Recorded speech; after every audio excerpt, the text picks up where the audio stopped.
शास्त्र कहते हैं कि पति परमेश्वर है। शास्त्र कहते हैं कि पति परमेश्वर का रूप है।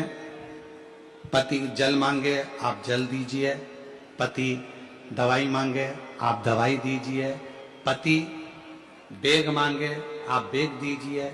पर मैं आपसे एक बात पूछना चाहता हूं, शिव महापुराण में शिव और शक्ति दोनों की बराबर की कथा है। अगर पति परमेश्वर है तो पत्नी क्या है?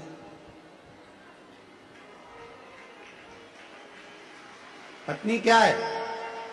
पत्नी भी तो परमेश्वरी है। बोलो जम के है कि नहीं है? अगर पति परमेश्वर है तो पत्नी भी परमेश्वरी है।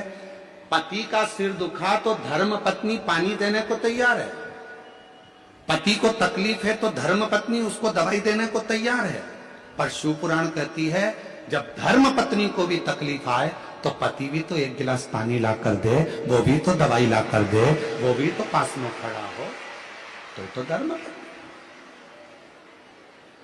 आज बहुत बड़े बड़े लोग कह देते हैं कि शिव जी को जल बाद में चढ़ाना, पहले पति को जल जरूर देना। तो हम कहेंगे बहुत अच्छे से जल दीजिए, पर साथ में एक बात और कहिए कि घर की अगर पत्नी बीमार पड़ी है तो पति का भी फर्ज है कि एक गिलास पानी उसके भी दुख में आकर उसको खड़े होकर दे सकते।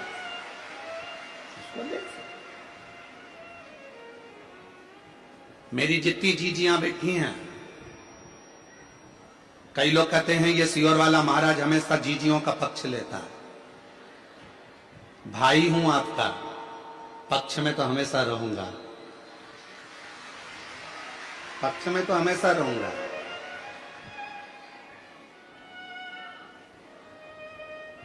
पूरे महीने अगर मेरी बहन, मेरी जीजियां आपको पानी दे सकती हैं, आपके लिए भोजन बना सकती हैं, पूरे महीने मेरी जीजियां आपके लिए सब कुछ कर सकती हैं, तो उसके रजस्वला धर्म के 5 या 7 दिन तो तुम भी उनको पानी दे सकते हो, तुम भी उनके लिए प्रसाद बना सकते हो, तुम भी उनके लिए सहयोग कर सकते हो।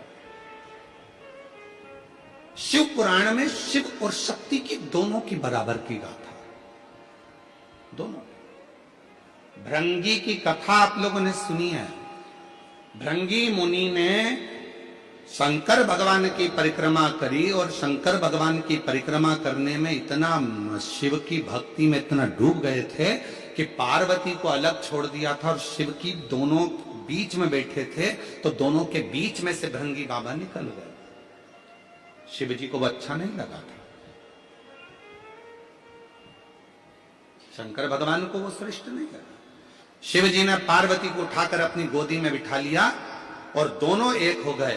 भृंगी को लगा कि अब तो मैं शंकर की परिक्रमा कैसे करूं। पार्वती और शिव दोनों साथ में बैठ गए।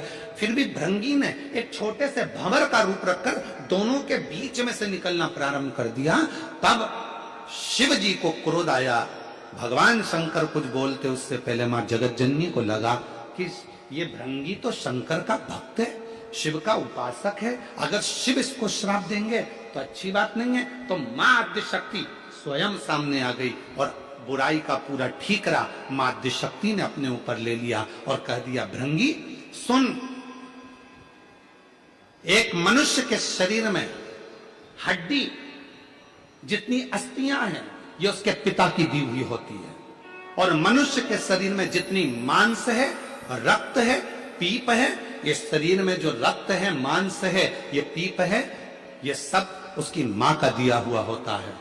और सुन भृंगी, आज तूने शंकर और शक्ति को, शिव और शक्ति में विभाजन उत्पन्न करा है, इसलिए मैं तुझे श्राप देती हूं कि तेरे शरीर में जो माता का दिया हुआ भाग है वो पूरा छिन्न हो जाए। अब हुआ क्या कि भृंगी पूरा की पूरा हड्डी का ढांचा बन गया, पूरा हड्डी का ढांचा। आप लोग देखना, शिव जी का फोटो देखो या शंकर भगवान की बारात का फोटो देखो या कोई वीडियो देखो तो उसमें दिखेगा एक हड्डी कंकाल जैसा एक व्यक्ति चल रहा है। उसके 3 पांव हैं, उस भृंगी के 3 पांव हैं, उस श्रृंगी भृंगी के 3 चरण हैं, उस श्रृंगी भृंगी के 3 चरण, और वो श्रृंगी भृंगी के जो 3 चरण थे क्यों थे?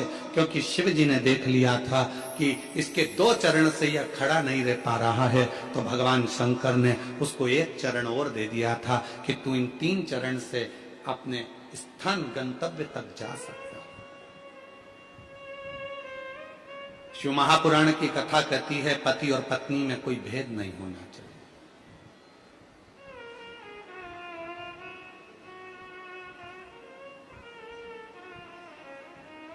शिव महापुराण की कथा कहती है स्त्री और पुरुष में कोई भेद नहीं होना चाहिए। शिव महापुराण की कथा कहती है एक पति कहता है कि मैं ऑफिस से आया, तू मुझे पानी ला कर दे, और मान लो वही पत्नी तुम्हारी भी नौकरी करती है, वो भी ऑफिस जाती है। मुंबई जैसे शहर में तो परिवार को चलाने के लिए पति पत्नी दोनों को जॉब करना पड़ता है। बोलो मेरी जीजियों, सही है कि गलत है? मुंबई जैसे शहर में अगर रह रहे हैं, कितना कितना खर्चा है, जरा विचार करिए। लाइट का खर्चा, गैस की टंकी का खर्चा, फ्लैट का खर्चा, पानी का खर्चा, वॉचमैन का खर्चा, कितना खर्चा, गाड़ी का पेट्रोल डीजल का खर्चा, कितना खर्चा है मुंबई में। अगर छोटे गांव में, छोटे शहर में थोड़े में काम हो जाता है, तो मुंबई जैसे, दिल्ली जैसे, बेंगलोर जैसे, हैदराबाद जैसे बड़े शहर में थोड़े में काम नहीं होता। यहाँ तो जितने घर के सदस्य होते हैं सबको मेहनत करना पड़ती है। यहाँ घर में जितने सदस्य हैं सबको काम करना पड़ता है, तब जाकर घर चल पाता है। दुनिया के लोग कह जरूर देते हैं मुंबई रहते हो, दुनिया के लोग कह देते बेंगलोर सर्विस कर रहे हो, तुम्हारा लड़का मुंबई में सर्विस कर रहा है, तुम्हारा लड़का पूना में सर्विस कर रहा है, तुम्हारा लड़का बेंगलोर में सर्विस कर रहा है। पर वो बेंगलोर में सर्विस करने वाला, मुंबई में सर्विस करने वाला, हैदराबाद में सर्विस करने वाला, उस पुणे में सर्विस करने वाले उस लड़के से तो पूछो कि उसको अगर 50,000 रुपए महीना भी मिलता है, 60,000 रुपए महीना भी मिलता है, तो उससे पूछो कि उसका कितना रुपया बच पाता होगा। मालूम पड़े 1 महीने में धीरे धीरे धीरे धीरे पूरा खर्च कर देता होगा, कुछ हाथ में नहीं रह पाता होगा। तब विचार करता होगा कि थोड़ा बहुत मेरे बच्चे की पढ़ाई में कहां से लगाऊंगा। कहना सरल है, बोलना सरल है। तो यहां तो पति और पत्नी को दोनों को साथ चलना पड़ता है, पति और पत्नी को दोनों को साझा कर कर चलना पड़ता है। यहां दोनों को मेहनत करना पड़ती है। भेद क्या? पति ऑफिस गया, पत्नी ऑफिस गई। पति क्या आस लगा कर बैठा है कि मैं घर जाऊंगा तो मेरी पत्नी मुझे चाय बना कर दे, मेरी पत्नी मुझे पानी ला कर दे। तो पत्नी भी तो बेचारी सोचती होगी कि आज मैं घर जा रही हूं, बहुत थक चुकी हूं। जितना पति थका होगा उतनी वो भी थकी होगी। उसके मन में भी भाव आता होगा कि कोई तो हो जो मुझे 1 गिलास पानी का पूछ ले। अगर वही पत्नी अपने मायके में नौकरी कर रही होती, अपने मायके में रह रही होती, और जब नौकरी कर कर घर आती तो वो माँ उसको कहती बेटा थक गई होगी, ले 1 गिलास पानी पी ले, मैं जब तक चाय बना कर लेकर आती हूँ। उस पत्नी को अपने मायके की याद आती है जब वो अकेली हो जाती है।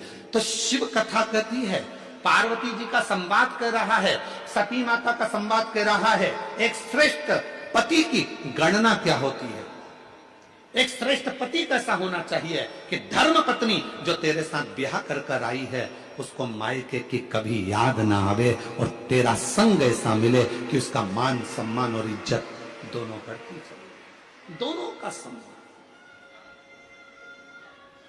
एक लाइन आप लोगों ने सुनी होगी, आप तो फिल्मी दुनिया के लोग हो, मुंबई जैसे शहर में रहते हो, गाने तो आप गुनगुनाते रहते हो। तो एक गाना और आपके जीवन में गुनगुना रहे होगा आपने, मायके की कभी ना याद आए, ससुराल में इतना। आता है आप लोगों को? आता है? जरा बोलो तो, जरा बोलो। मायके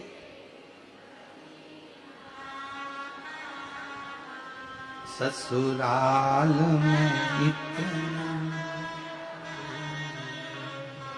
बाबा की दुआएं लेती जा, जा तुझको सुखी संसार मिले। बाबा की दुआएं लेती जा, जा तुझको सुखी संसार मिले। मायके की कभी ना याद आए, मायके की कभी ना याद आए, ससुराल में इतना प्यार मिले। ये कितनी पवित्र कथा, कितना पवित्र भाव। कब मायके की याद नहीं आएगी? लड़की को ससुराल जाने के बाद मायके की याद कब नहीं आती?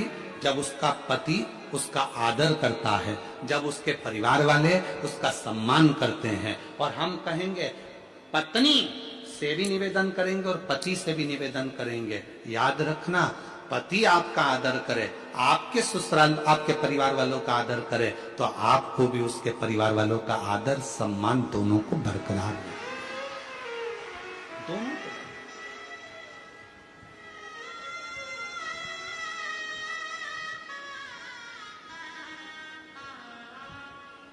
हम आप लोगों से पूछें तो आप लोग बताएंगे, हम कई लोगों से पूछते हैं, क्यों शिव जी को जल क्यों चढ़ाती हो? एक लोटा पानी क्यों चढ़ाती हो? एक लोटा जल क्यों चढ़ाती हो? एक लोटा जल क्यों चढ़ाती हो? तुम्हारा पति मना करता है जल चढ़ाने के लिए, मत जा।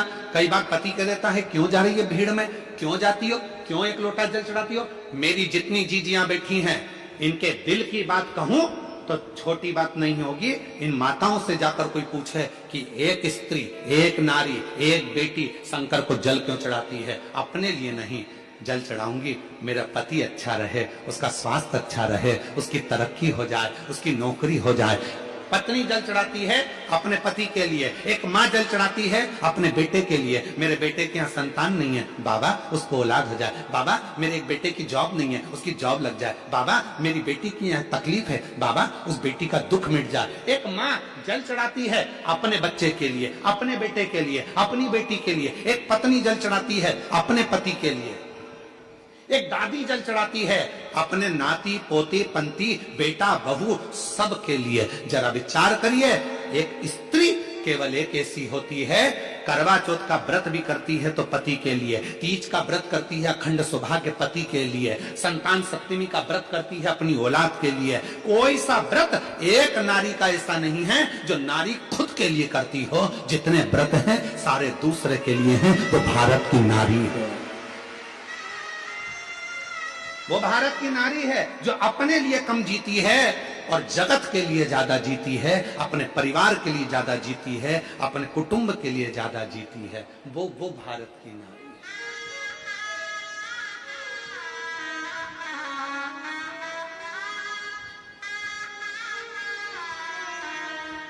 वो भारत की।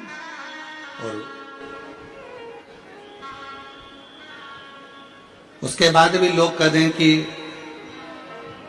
मंदिर क्यों जा रही हो, क्या करोगी जाकर, पहले हमारा पांव का जूता ला कर दे दो, पहले बैग ला कर दे दो, पहले ये सामान। वो कह रही है मैं सब ला कर दूंगी, पर पहले शंकर को एक लोटा जल इसलिए चढ़ा रही हूं, तुम ऑफिस के लिए यहां से निकल कर जाओ तो खुश होकर जाओ और वापिस आओ तो खूब आनंद के साथ आओ, इसलिए एक लोटा जल चढ़ा। और कौन समझाए? बुद्धि में जब अहंकार भर जाता है, बुद्धि में जब अहम आ जाता है, बुद्धि में जब बहुत ज्ञान का अभिमान आ जाता है, तो व्यक्ति हर कुछ बोलने लगता है, उसकी शुद्धता नहीं रहती।